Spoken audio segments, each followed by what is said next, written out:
The David Pakman Show at davidpakman.com.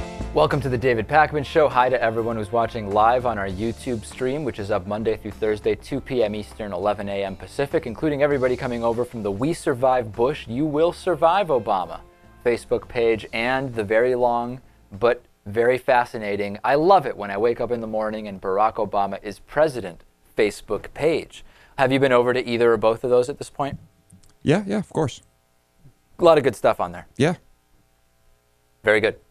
Okay, before we get into things, I noticed I was watching last week Benjamin Netanyahu's speech to the United Nations, and he pulled out this cartoony-looking bomb. And of course, the first thing I thought of was that it was incredibly similar to the cartoon bomb that producer Lewis has on his right shoulder as a tattoo. Lewis, let's do a side-by-side. We have the picture up over your shoulder. Show us the cartoon bomb. There it is. So, striking similarities between Benjamin Netanyahu's cartoon bomb and producer Louis Motamedi's. I guess it's fitting because the bomb refers to Iran, and there you have Louis. And Louis's dad is from Iran, exactly. Well, Big Ben called me before he went, on stage the night before, and he said, Lou, what can I do? I need some ideas for visual aids for my speech. And you said, listen, on my left arm, I've got a half-naked Persian mythological figure. On my right arm, I've got a cartoon bomb. You know which one you need to use. Right. Yeah. And he took it and ran. Yeah. And it was a pretty big hit. It was an effective speech. Yeah. No question about it. So that was that. There you go. Another thing I want to mention, the presidential debates start this week. In honor of that, you can get a free David Pakman Show t-shirt with a yearly membership, but you have to have the secret web address. There's no link to this on our page. You either know it or you don't. You understand what I'm saying, Louis? I think I follow. Okay, so now what would be the question? What is the address? What is the address? Yeah. That's a good question. The address is davidpakman.com/debate.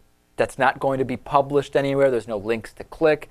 You just have to go there. Type it into your browser, davidpakman.com/debate. Sign up for a one-year membership. It's the fourth quarter of 2012, ladies and gentlemen, as of today. It's time to sign up, support strong independent media, get a free t-shirt while doing it. Louis wearing his camel-colored men's large today. You pick your size, you pick your color, you pick your style. We have women's and men's. It's very simple. Or unisex, if that's more your thing, Sure. Okay.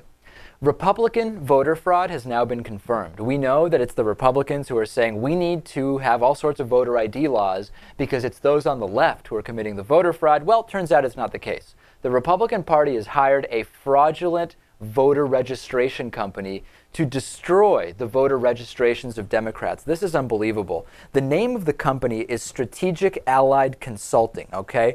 And it's the latest creation of a known con artist, Nathan Spruill. He's a longtime paid political consultant of Mitt Romney's. He is a longtime Republican operative, and he's a voter fraud expert. And the North Carolina Republican Party has now fired the shady voter registration firm that Spruill owns. It came as Democrats in North Carolina were on the brink of denouncing the Republican ties to this very, very shady firm, also joining Florida. No surprise, Louis, in Florida that voter fraud is going on. Why is that? Well, it's funny. Republican Governor Rick Scott going through incredible lengths to suppress the votes of many legal American voters, and at the same time, it's the Republicans who are all caught up in the voter fraud. Yeah. I guess we shouldn't be surprised. It's projection. It's projecting on the other that which you are doing yourself, projecting on the left voter fraud when it is really the right that is engaged in voter suppression. Of course, and when Bush was running for his second term, remember all the chaos that happened in Florida there. Absolutely. It never ends with Florida. This is a company that has been accused of destroying Democratic voter registration forms as well as changing information on those forms in election after election, state after state, year after year. And this was, Spruill was hired for similar operations for Bush Cheney in 2004. As producer Louis Motamedi mentioned, by McCain Palin in 2008, and by Mitt Romney's campaign as of late 2011. Fascinating. On Wednesday, there was an interview done with the Palm Beach County Supervisor of Elections, Susan Boucher, and she described some of the, quote, similarities in the signatures and certain characteristics in the applications that were very disturbing on these applications that were being received from Spruill's firm. We know the game, ladies and gentlemen. Let's accuse the left of doing this. Let's accuse the left of having the dogs vote and the illegal immigrants vote, which of course illegal immigrants would vote for Democrats. And then let's actually hire multi-million-dollar billing consulting firms to do the exact same thing for us. Incredible. Yeah. And you know what? It's not going to make major news. This should be a scandal.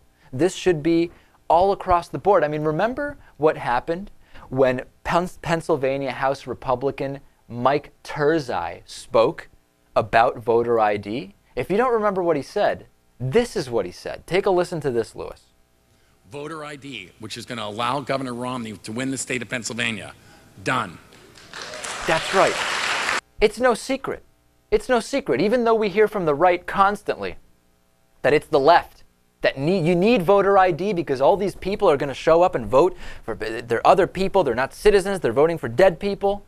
But then you've got a Republican on the record, a high-level Pennsylvania Republican in a contested state saying voter ID is why Mitt Romney is going to win. It's not going to be his tax plan.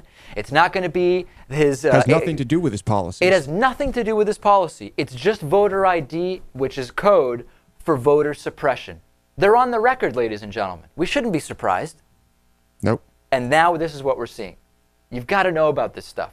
It's incredible. People are going around there thinking it's just an election. People vote. All right, Paul Ryan. Paul Ryan says, he was asked by Chris Wallace about what exactly is the Mitt Romney tax plan, because we hear him say he's going to cut taxes for everybody, but it's impossible. We know the Tax Policy Center, the nonpartisan Tax Policy Center said, you can't actually do what he's saying he's going to do without raising taxes on middle-class Americans. You can't do it. Well, let's get Paul Ryan to explain it. It would take too long. It would take too long for Paul Ryan to explain it.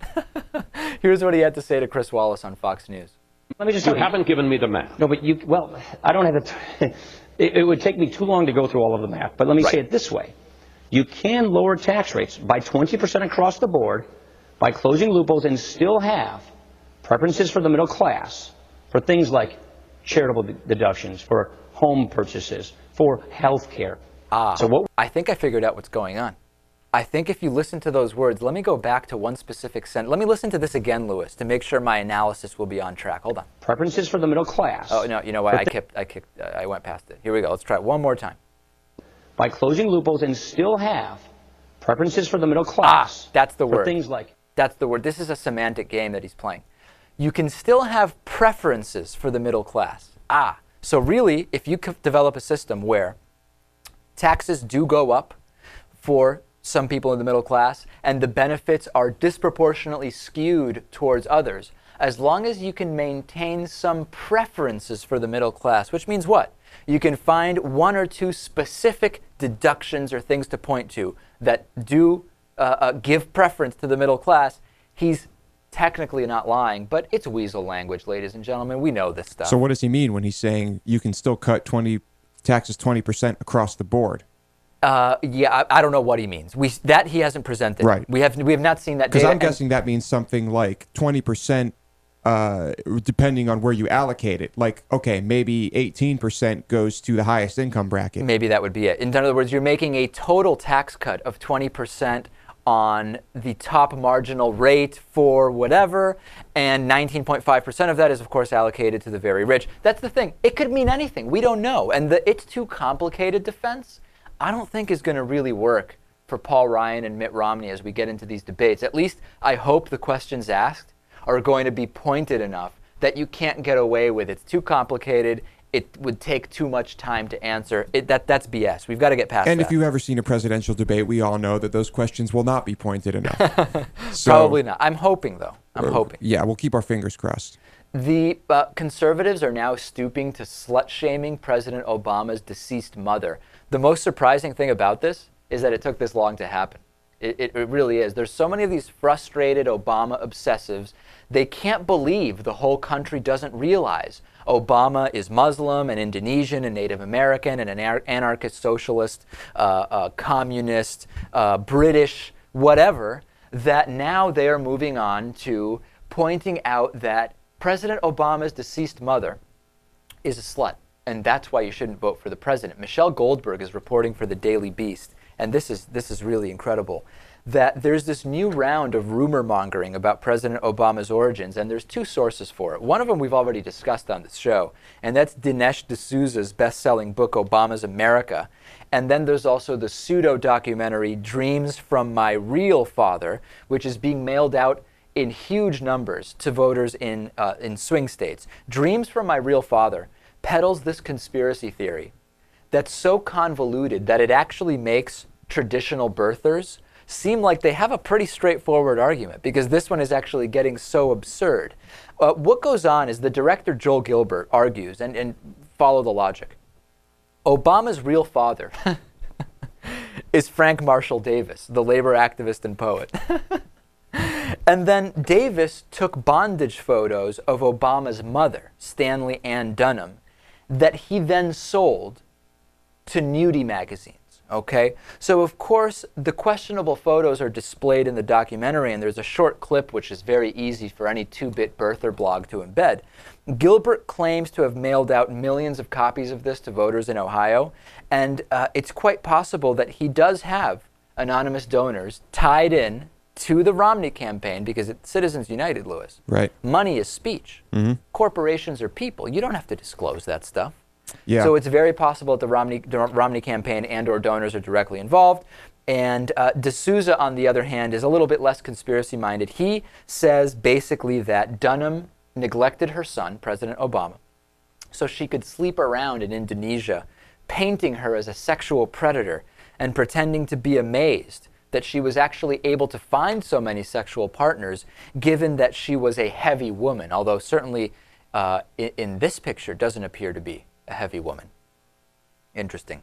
Honestly, it is hard to believe that anyone who's not already into the whole Kenyan-born birther, birth certificate stuff is really going to change their vote because of this, but it is disturbing that Republicans in the right wing are stooping so low, saying that the promiscuity of the president's deceased mother means you shouldn't vote for him. You should instead vote for Mitt Romney, the guy whose grandfather fled to Mexico so he could stay married to 5 women.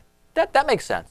That's a logical argument. You know, we talk about how people don't like nuance. I think some of these theories are so far-fetched that no one even cares to even look into them or discuss it. But also the incredible contradictions. Let's talk about, if you wanted to make slut accusations, isn't somebody going to say, didn't Mitt Romney have 5 grandmothers from just his grandfather? Right? I mean, these things should be completely off the table, but if you're going to go there, at least make it so that the other side can't just make the exact same argument. Right. Not that they would, not that we're seeing that being made. No need to stoop, I guess. It's incredible. Yeah. Natan, you shocked about this? This is a new low.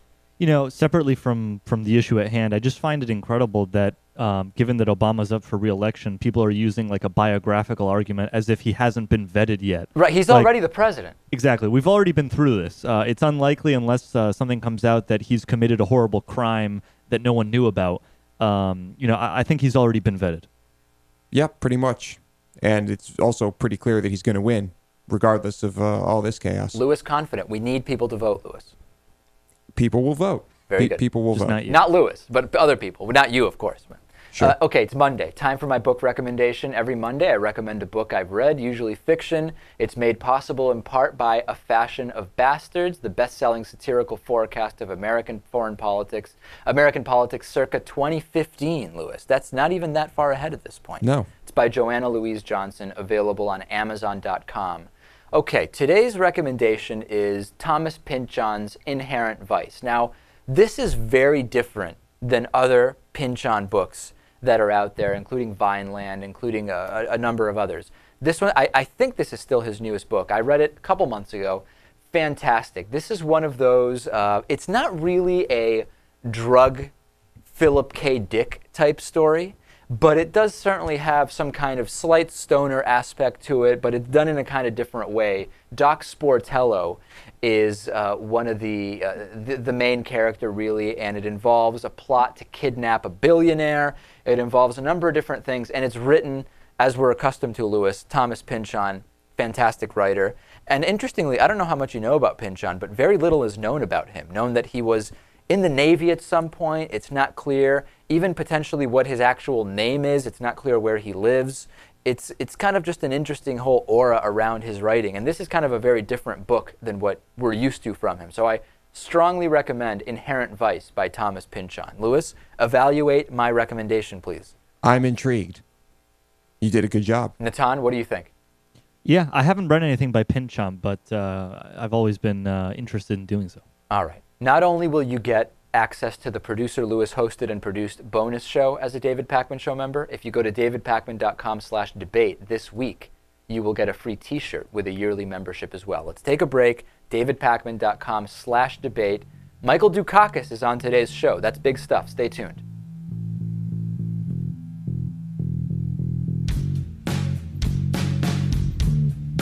The David Pakman Show at davidpakman.com.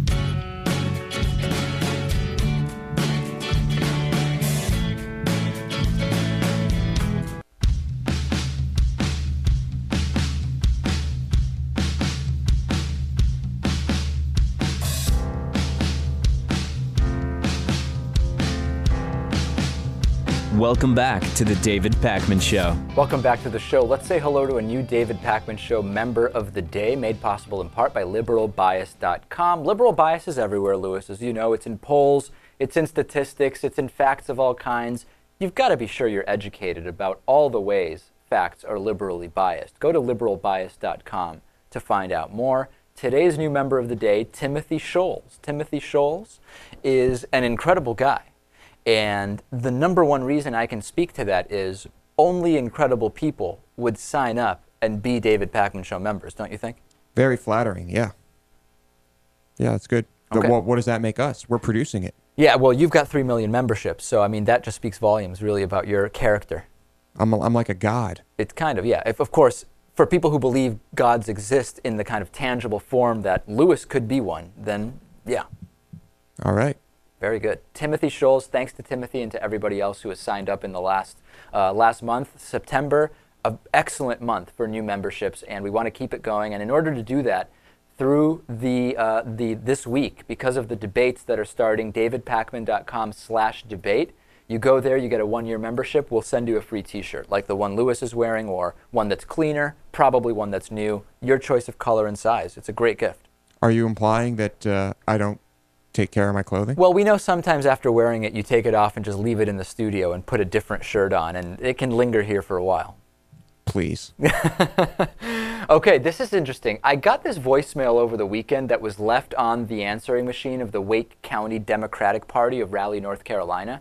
And my initial thought when I heard the voice was, it sounds a lot like that Daniel Carver guy from the KKK that's been on the Howard Stern show on and on for years and years, the Wake Up White People guy. It turns out now that the latest information is that it was in fact Daniel Carver who left this racist voicemail at the phone number of the Wake County Democratic Party. Here's the voicemail. We've bleeped it because there is some profanity, and this is the voicemail. Racist, incredible, not surprising from a KKK imperial wizard, which I don't know if that's high or low, but it sounds, it's definitely a rank. I don't know what else to tell you about it. Here we go. Tuesday, 9:36 a.m.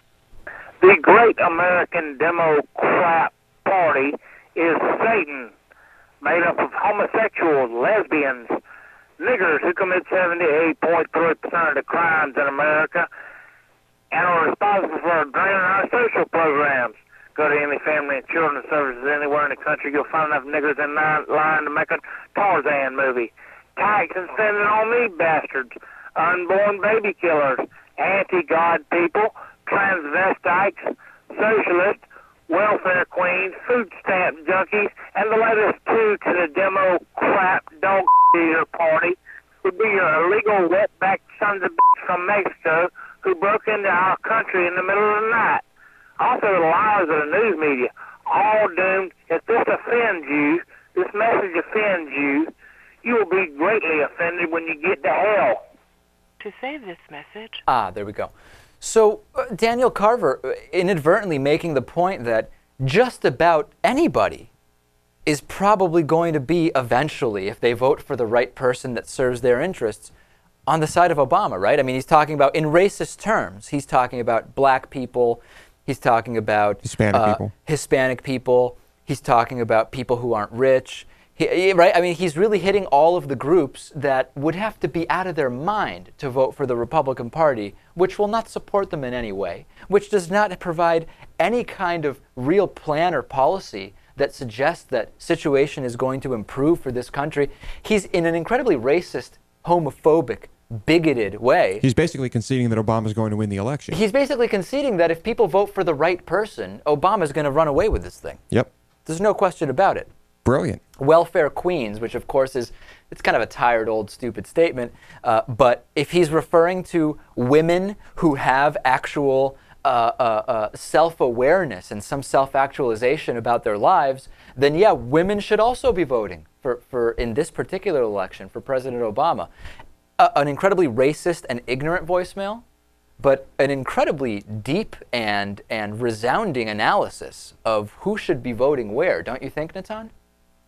Yeah, I think overall, I think we can say that this guy's pretty reasonable. All right. Thank you, Natan.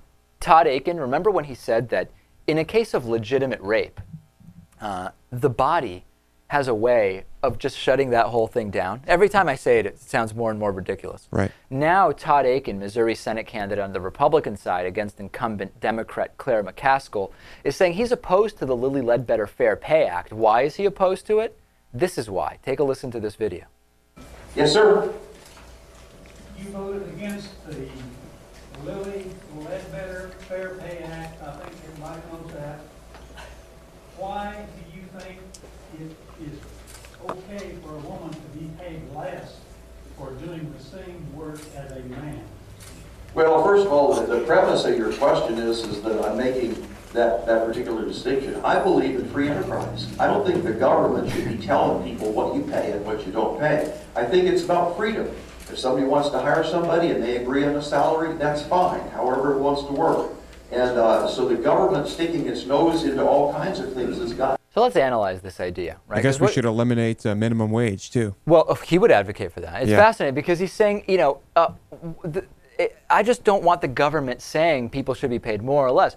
Let's think about it in a different way for a second and really call it what it is. Why should black people not be paid less than white people, right? I mean, why or why should someone with a mobility issue that doesn't affect their ability to do the job, maybe an amputated leg, they're in a wheelchair, why shouldn't a company be allowed to pay them less money for the same work? Or how about this? Yeah, go ahead.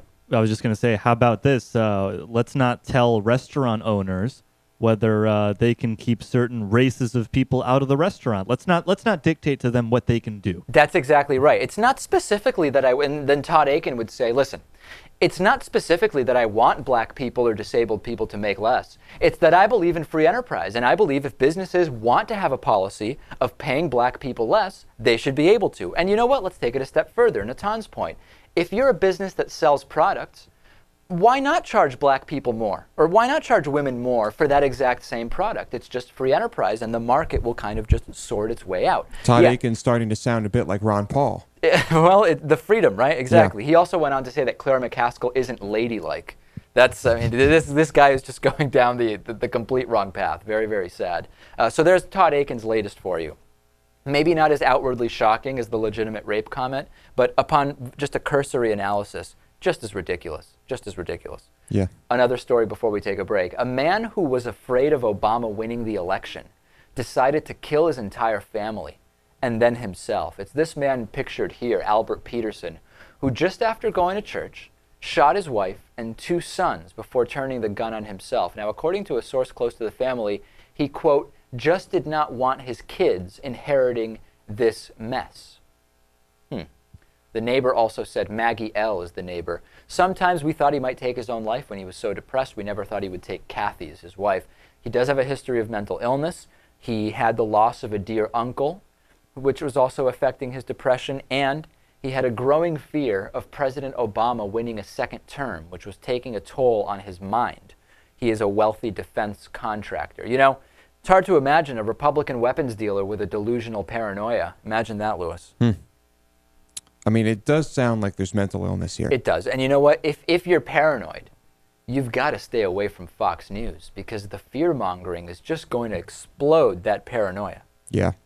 I mean, really, a doctor should say, along with the antidepressants that they might be prescribing you or stay off the Fox the News. like, you might want to avoid shows like Rush Limbaugh and Sean Hannity. We do have to ask, though, what is the ultimate goal of right-wing fear-mongering? Is it simply to affect votes? I mean, I know this man had a medical paranoia issue, but why was the paranoia so focused on Barack Obama? And by whom did it become focused on Barack Obama? Isn't that a question worth asking, Natan? I mean, obviously, this particular guy, we don't know the specifics of his situation. No. But what we can say is that Obama was the first black president to get elected. I don't think anyone was naive enough to think there weren't going to be some nutballs who, interpreted as some sort of an affront on their America. And as we've seen with the Tea Party and now with, specific cases of people who are mentally ill, they take it out of control. Absolutely. I would say someone in his position, because of his paranoia, he would probably channel his paranoia into the world of politics because he's so in tune with it. Right. I Being mean, a weapons contractor. If he had a different job, if he lived somewhere else, it might be something else entirely. But here, with a job like his, how could you avoid it? All right, let's take a break. I want to get to my interview with former Governor Michael Dukakis coming up next. We'll take a break. We'll talk to him, and then still plenty more stories. Stay tuned. DavidPakman.com/debate. Back after this.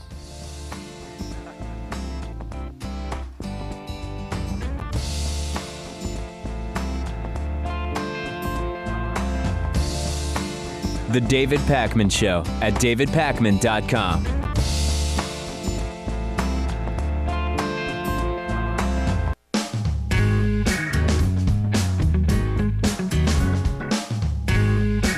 Welcome back to the David Pakman Show. Joining me is former Massachusetts governor and presidential candidate Michael Dukakis. Really great to have you on the show again. Thanks, David. So to start with, just as a point of curiosity here, shows how small of a world we have here. It turns out my producer's grandmother back in 1987 actually wrote a piece in Elder Vision, a newspaper here in Northampton, Massachusetts, about your mother, Governor, incredibly. And he actually brought it in, including the letter that you sent to her, to his grandmother. It's incredible what a small world it is, isn't it? Sure is. So let's get into talking about the 2012 election. We have the first debate coming up this week. You know better than anybody the effect that debates can have on the outcome of the elections. Give me a sense of, given where the polls are now, what does Mitt Romney have to do to swing the election back in his favor?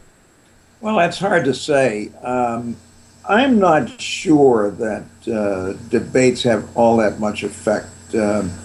At the time, everybody's excited, David, and everybody's looking for gaffes. I mean, that's the name of the game. Did somebody screw up? In point of fact, the things that make somebody a good president don't necessarily have anything to do with being a good debater. But this will be a huge audience. I suspect 100 million people will be watching this thing.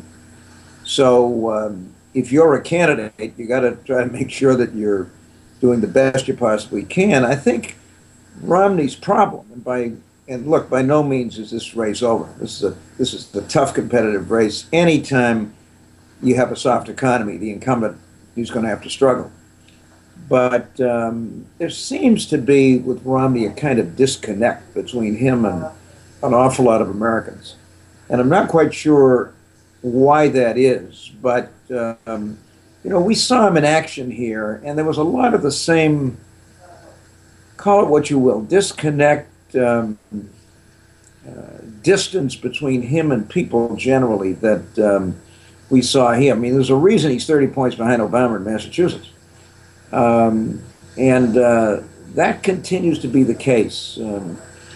And I'm not sure what he does to correct it, frankly, at this point. I mean, he's got to be out there, try to be himself, and I suppose try to make as wide an appeal to people and correct this impression if he can. On the other hand, the president is a skilled debater, and he's, I think, been a pretty effective campaigner over the course of the past 2 or 3 months. So he's no slouch, and he's not an easy guy to get the best of in a debate. Yeah, I mean, we've been talking over time about how the Republicans have said, well, you're going to get to know the real Mitt Romney at the Republican National Convention. We saw that didn't go well. Now we're hearing the debates are really where you're going to see the real Mitt Romney, but it's only a month before the election. I mean, looking back and comparing to when you ran, you were by some considered kind of a technocrat, I would say, and there was question about whether you were fully connecting with the public on kind of an emotional level when you ran. So you know it's very difficult to bridge that gap, particularly in a month. That's right. Are we still on? We're still on. Okay. You know, it's so hard. I mean, this technocrat thing. I used to say to the members of the National Press Corps, look, you don't get elected governor 3 times in Massachusetts because you're a dry technocrat. I mean, it just doesn't happen.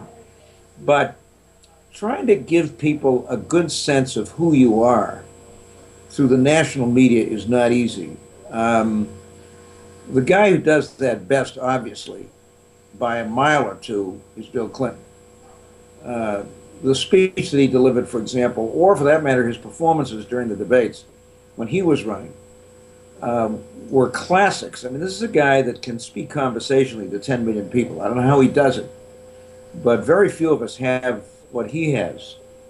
And so trying to convey who you are, not just in a debate, but over the course of a long campaign, is exceedingly difficult. I don't know that I did it very well. Other candidates have had the same problem. And all you can do is try to do the best you can to be yourself and try to convey that to the folks that are watching. One problem you didn't have in 1988 was that you were yourself when comparing you as the governor of Massachusetts to you as the presidential candidate. Now, with Mitt Romney, we've seen him have to distance himself from probably his biggest accomplishment in Massachusetts, that of now colloquially known as Romneycare, and even sometimes getting away with kind of being critical of liberal Massachusetts. This seems to be a double standard to me. I mean, imagine if President Obama kind of derided the politics of Mississippi, for example. He would be completely lampooned in the media. Or Illinois, for that matter. Or Illinois, for that matter. Why is there this double standard? Well, you'll have to, somebody's got to ask Romney what this is all about. I mean, even in his last year or two as governor, when he was obviously running for the presidency, he'd go out across the country and trash the state, which is one of the reasons why he's so unpopular here. But I don't get it. You know, running away from Romneycare doesn't make any sense to me. In the end, he kind of walked away from that too, even here in Massachusetts. But it was the one thing he did as governor, which it seems to me he ought to be pretty proud of. And every once in a while, that kind of sneaks out. The other day, he had some very positive things to say about his health care plan, and rightly so. But it was the first time I remember in months that he had done that. And you just wonder a little bit, what's with this guy? I mean, why not get up and say, hey, we created, on a bipartisan basis, the model for the president's plan, and I'm proud of that. Well, he won't do that because he's in a party that for whom the president's health plan is anathema, even though, as I think you know, it was the product of a lot of conservative think tanks who proposed it as an alternative to Clinton's plan. So I'm the last guy in the world to try to explain this Romney ticket. I just, for the life of me, I have an enormous amount of pride, as you know, in this state. I was its governor for 12 years. I loved every minute of it. And for 8 years before that, a legislator. I'm very proud of the kinds of things we've done and how far the state has come from those very dark days in the mid-'70s when they were calling us the New Appalachia.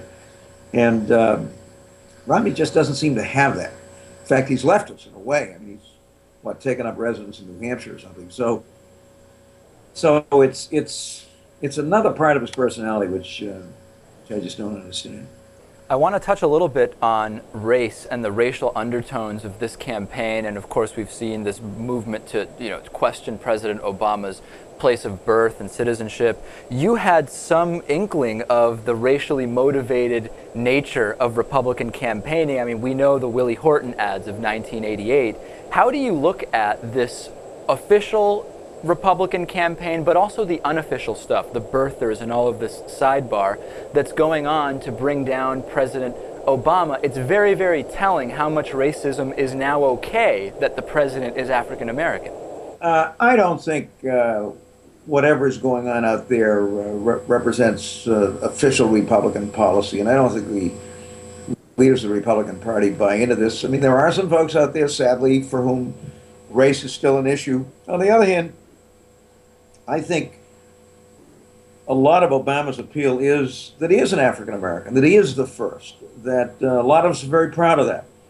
Proud of him, too, because he's an extraordinary guy in many ways, but it cuts both ways. But I think it'd be unfair to say that the Republican Party is playing this game or pushing this message. I don't think they are, and I think it's just, Donald Trump. I mean, the Republican Party, I don't think so. But it's that kind of thing that we're seeing, and unfortunately, you have that around. I mean, we're experiencing the same kind of thing right here in Massachusetts with this Scott Brown Elizabeth Warren campaign. If what's been going on the subject of Native American ancestry isn't racism, I don't know what is. And those folks the other day who are whooping it up, and obviously in a very insulting way to Native Americans, should have been fired on the spot. But look, race continues to be an issue in our society. We've come a long way from the days back in my childhood when people of color couldn't live on this side of the railroad tracks in Boston, let alone what was going on in the southern part of the country. And we've just got to keep making progress on that. And I think the president's election and re-election, I hope, will be a strong statement to people that increasingly race is no longer a factor in the best sense in politics of this country. All right, we've been speaking with former Massachusetts Governor Michael Dukakis, also former Democratic presidential candidate. Pleasure as always, sir. Thanks so much for joining us. David, thanks for having me on. Okay, thanks. The David Pakman Show at davidpakman.com.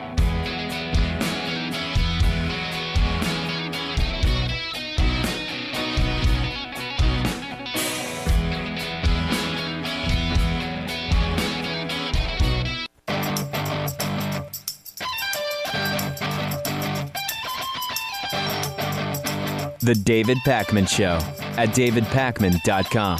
The TSA apparently didn't do a background check on a priest who had been defrocked for molesting girls before they gave him a job doing none other, Lewis, than patting people down in security lines at airports. What do you think?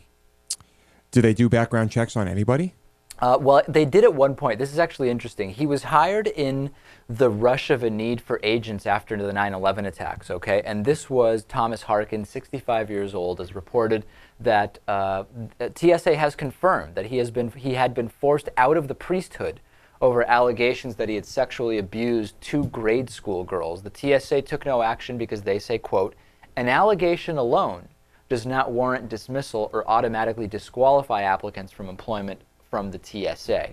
Now, this is kind of not really making sense because at the same time, this was part of the no background check hiring period around the 9/11 attack. So are they saying that the reason this got through is because they weren't doing background checks then?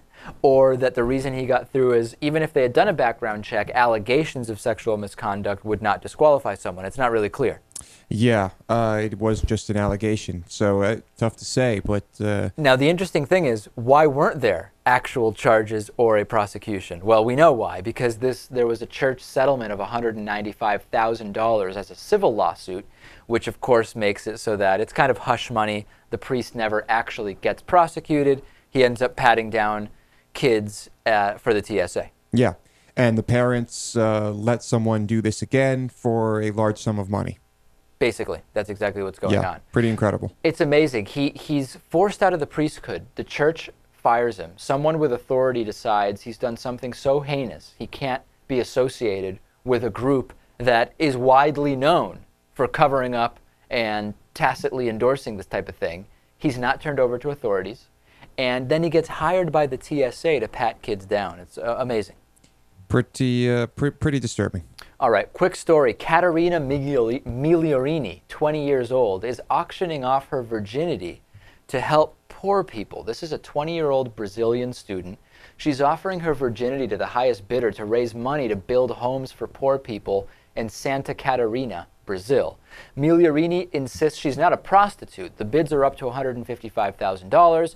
The physical education student is going to be filmed before and after the sexual encounter by a film crew for a documentary called Virgins Wanted. According to the Daily Mail, she says, I see this as a business. I have the opportunity to travel, to be part of a movie, to get a bonus. If you only do it once in your life, then you are not a prostitute. Just like if you take one great photograph, you are not a photographer. She's going to receive $20,000 and then 90% of the final bid, which ends October 15th. Like I said, it's at $155,000 right now. The winner will be tested for STDs prior to sex. A condom will be required. What do you think about this, Lewis? And the sex will take place on an airplane to avoid prostitution laws. That's right. That's right. Is this a good idea? And if it's a good idea, for whom is it a good idea? I am not against prostitution. Okay. I'm not going to make the claim as to whether or not this is prostitution. Okay. I think this is she's going to help people. I mean, the money is to help people, and if she's got the I don't know, assets to achieve a high bid and the will to do this, well, she's putting it to good use. I mean, I think it's admirable, if anything. Wow. I mean, would I want my daughter doing it? Probably not, but if you accidentally had a daughter, you would probably love her, as we know. Yeah. But it is admirable and ballsy, if I do say so. Natan, quick comment. What do you think? It seems like it's a new profession, sex philanthropy, and I think it's a pretty good idea. Although, just a quick note on her argument, it sounds kind of like me saying to you, hey, Dave, if you kill someone just one time and you have a documentary crew film you before and after, you're not a murderer. It's not a murder, yeah. Okay, real quick, trivia question from last week was, who has been a guest on the show the most times, other than Dennis Campbell, who's on weekly for his own segment? A lot of people saying Shirley Phelps-Roper. Wrong. She was only on 9 times. A lot of people saying Anna Kasparian or Cenk Uygur. They were each only on about 5 times. The correct answer, only one person had it. It is Bill Scher from Campaign for America's Future and LiberalOasis.com. Over 10 appearances as a guest on this show. Has Shirley really been on 9 times? Something like that, yeah. Wow. I think. And that one right answer came from John Blaskovich, so congratulations to John. Let's talk a little bit about some voicemails and emails here, Lewis. I want to save, actually, the Lewis voting voicemails because we're running short on time. Let me go to the email. Okay. We talked about the bagel head injections in Japan, where people have saline injected, push in the middle, it kind of creates a bagel for about 8 hours, 10, 16 hours, something like that. Greg Stevens of LiberalBias.com fame wrote and said, what if saline were injected to subtly emphasize cheekbones or jawline or another feature considered normally attractive? Is that different from wearing makeup that highlights or shadows in order to do the same thing, like emphasize cheekbones or the jawline? If Lewis was told he could look even more masculine and handsome with a slightly stronger chin, would he consider a saline injection to produce that effect? So what's the issue here? Is the issue that it's not a traditionally attractive feature? Well, I'm against those injections in general, regardless how minor they are and how attractive I actually find them to be. And I just also happen to think that the bagel head thing is disgusting looking. So you would be against double this whammy. Also for emphasizing cheekbones or whatever? Yes. Wow. All right. Yeah. So Lewis being very, very consistent here. Yep. Against saline injections of any kind. That's right. Very good. I stand by it. On the staff psychopathy test that we took, one of the comments on YouTube was interesting. It said David has an MBA, so it kind of makes sense he's marginally more psychopathic than the others. Is that? I don't even really get that. I do. I mean, I understand CEOs are more likely to be psychopathic. There's a link there. But I did an MBA. I think there's a correlation. It's like the type of person that would get an MBA is probably more psychopathic than other people. Not that the MBA, getting the education that an MBA provides, makes you more psychopathic. Funny thing about that is if people knew who recommended, the incredible leftist who recommended I get the MBA, they might be a paradigm shift, to quote Newt Gingrich. That's it for today. DavidPakman.com/debate. Get a free t-shirt with a yearly membership. Since it is debate week, the debates start Wednesday, we'll be covering them.